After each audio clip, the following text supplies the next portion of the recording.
Hello, I'm Jan Mulvey and you're watching the Redmen TV. Well, there you go, the late Sunday kickoff sees Liverpool drop yet more points at Anfield with a 1-1 draw against Alan Pardew's Newcastle United side. Before we talk about the game, let's have some of your Facebook comments. Though, yes, Adam Evans, quite simply, cannot wait for Jan.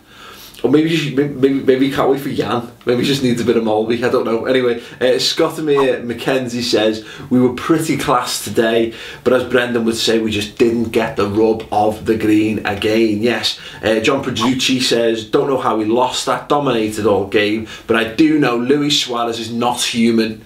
He's a swarm of bees in the shape of a man.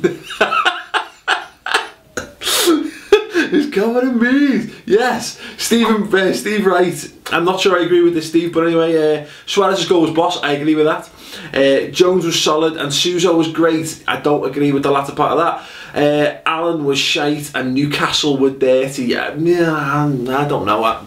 I'm not fully in agreement with many of the points there, but thanks very much for commenting nonetheless. Each their own and all that. Simon Walker says, nobody got in the box until the second half. No wonder Suarez looked completely alone up there.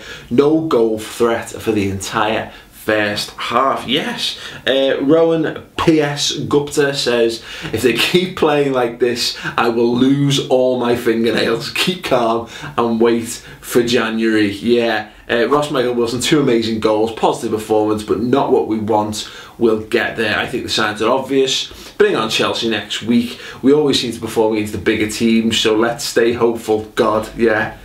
Putting our hopes into going on and beating Chelsea. Wonderful. Anyway, Anish Panica, boss.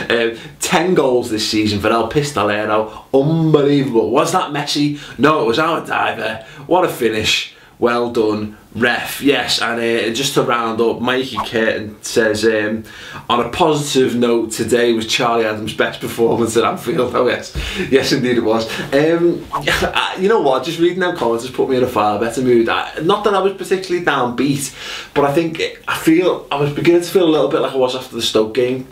That although I felt that, you know, a draw is not a bad result, I just want to see us win some fucking games, and this is going to be our major problem, is that the need to start getting wins is sort of clouding a few people's judgment on individual games, and fair play, to be perfectly honest, because, you know, you're on sort of what, there's a third of the season gone, or whatever is it people have said, 8, 16, there's a third of the season gone, fast math.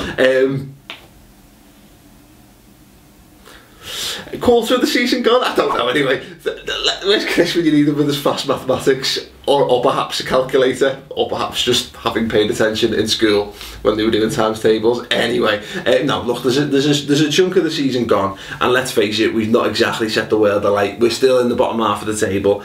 Not good. All that being said, I still think that the performances are starting to turn the corner. We're looking a lot better, generally speaking. That first half we were excellent. We just... and again, I hate the fact that I have to qualify when I say this, but, you know, we didn't take our chances and they scored a boss goal. It's a little bit like West Brom, except it's not, because our performance was 10 times better than it was earlier on in the season. You could see that by the way we played, the way we linked up, the way we pressed, the way we harassed, the way we won the ball back, the way we passed and moved in the true, genuine Liverpool groove, as they say. But the match as a whole, what can you say? Yohan Cabaye, great finish. And the difference is, I've been thinking of this a lot this week, is that although the kids we've got are all very good, Sterling, another pretty decent performance from him, I felt Suso, I didn't think he had a good game particularly. Some little flashes once or twice, getting a couple of little shots away, dropping the shoulder, getting into the box, fine. The problem is with kids is that because of the lack of experience and the lack of composure that comes with age, I can't help it, they can only ever be 7 out of 10 grown-ups, you know what I mean? Compared to, at their best, with the obvious exceptions, you know, if Raheem Sterling scores a goal today, he's an 8 or a 9 performance, but on the whole, I'd say kids are basically, can only ever be as good as a 7 out of 10 26, 27-year-old player, because of just what they lack when it comes to, as I say, when it comes to composure. And you can see that the difference, it was made, the point was made in commentary, Jonjo Shelvey, it's a first time, comes to him in the back stick, it's a first time, Yohan Cabaye takes a touch, sticks it in the top bin. That's a little bit of difference, and like Maxi Rodriguez takes a touch there. And I'm not going to go back bang on about the players that we don't have anymore, but you take my point. Couple of them as well. People bashing Jonjo Shelvey undeservedly, I think. Although, as I say, just a more cultured player in his position probably maybe gets 2 goals today, and we're laughing. We come away with a comfortable win. But this is the price you have to pay. You can't moan about it. It is what it is. That's where we are at the moment. We're in a position where we have to play these kids, and this is what people, Brendan Rodgers apparently said, and what we're clamouring for in January and definitely next summer, is that those players shouldn't be first team players. They should be in and around the first team. We should be able to rotate our squad.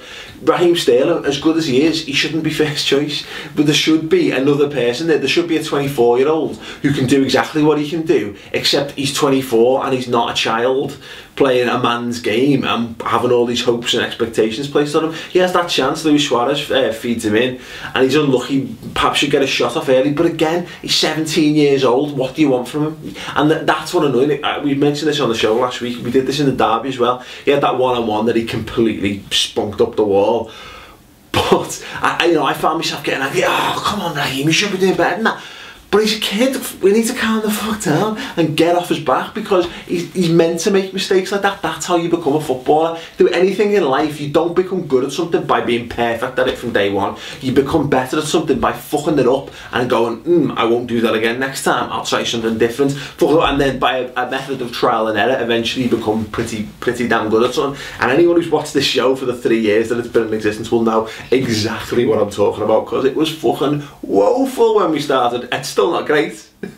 Don't get me wrong, I'm not going to sit here and blow my own trumpet, but it's a damn sight better than it was, and that's just experience and composure. But now, on the whole, I thought Steven Gerrard had an excellent game. I just want to see a little bit more of him further up the pitch, but his long range passing was just absolutely delightful. I think if Charlie Adam was watching and going, right, that's how it's done, yeah, that's how it's done, Charles. Now, I don't know if Sahin did well. I think he should have a bit more grit than I thought he was capable of, and I did very well. Gave away a few fouls, but I'm glad to see he gets stuck in. Some people criticising Joe Allen. Nah, I don't see it. He made a couple of bad passes, but again, the problem with Joe Allen is when he misplaces a pass, it's so glaring because he never does it that you think, oh, bad game. And I criticised him in the derby, but I went back and watched it, and his performance was similar.